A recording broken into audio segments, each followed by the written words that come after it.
On continue donc sur la cinquième question. On a une variable z qui est égale à x plus y. Alors à quoi est égal à x plus y? C'est le nombre de palettes de le nombre de palettes de pavés et plus le nombre de de mètres cubes de sable. Donc on additionne et tout dans le nombre en fait de matériaux en fait totaux en fait, même si on considère qu'un mètre cube de sable par exemple ça peut être dans des gitbags, ce serait le nombre de gitbags et puis le nombre de palettes en fait additionné. Donc z, quelle valeur peut prendre z? Le plus petit nombre c'est 1 plus 1, donc ça fait 2. Pourquoi? Parce que dans le plus petit des cas, pardon, donc on a un gitbag de 1 mètre cube de sable plus une palette donc de pavés. Et puis ça peut aller jusqu'au maximum, 3 plus 2 ça fait 5. Voilà, maintenant pour mettre les probabilités, c'est simple, je vous rappelle, vous regardez en diagonale. Le premier, pour avoir 2, en fait, il faut faire 1 plus 1. Donc ici, je reporte juste 1 sur 25. Par contre, là, pour avoir 3, j'ai deux possibilités. Soit j'ai deux palettes de pavés et un sac de sable, ou bien j'ai 2 sacs de sable et une palette de pavés. Voilà. Et donc, je vais additionner ces deux-là. 2 plus 3, ça fait 5. 5 sur 25, ça fait 1 sur 5. Voilà. Et pareil, pour avoir 4 en fait, ensemble palettes plus ce sac de sable, j'ai soit 3 palettes de pavés et un sac de sable, ou 2 palettes de pavés et 2 sacs de sable. Donc je vais additionner ça et ça. Je les additionne, donc ça fait 13 sur 25.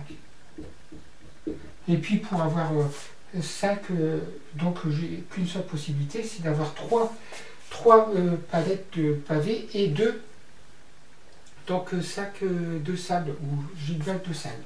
Donc, et là j'ai 6 sur 25. Et le total, bien sûr, si on additionne, ça fait toujours 1. Voilà.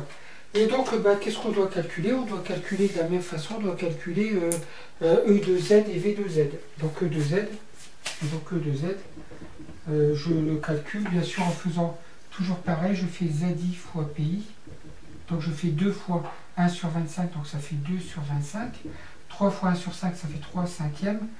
4 fois 13, donc ça fait 42 sur 25. Et puis 5 fois 6, ça fait 30 sur 25. Et quand je fais le total, j'obtiens E de Z. Donc j'obtiens 99 sur 25.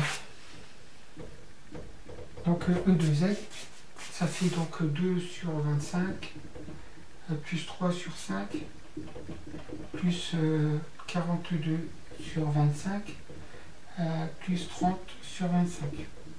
Et ça fait 99 sur 25. Et ça fait le résultat, c'est 3,96. Voilà, on va calculer de la même façon V de Z. V de Z, donc je dois calculer ZI au carré fois PI. Voilà.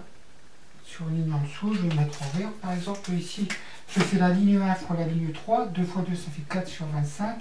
3 fois 3, ça fait 9 sur 25. 4 fois, 42, donc ça fait 160 plus 868 sur 25. Et puis là, 150 sur 25.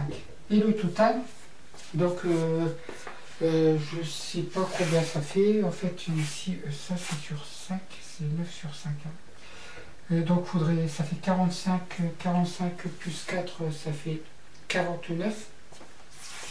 Donc 199, donc plus ça fait 200 plus 167, ça fait 367 sur 25. Et donc la variance, ça fait 367 sur 25, moins donc 99 sur 25 au carré. Et ça vous donne, le résultat c'est 374 sur 625. Voilà. Alors, On va pouvoir répondre à la dernière question, donc la question 6. Est-ce que les variables donc x et y sont indépendantes? Donc on va calculer v de x plus v de y. Alors le calcul de v de x plus v de y qu'on a calculé à la question 4 ou la question... Oui, je pense. Donc v de x plus v de y, ça fait 646 sur 625. Et on n'est pas du tout sur la même valeur. Ça, c'est différent de v de z. Donc on peut dire que les variables x et y ne sont pas indépendantes.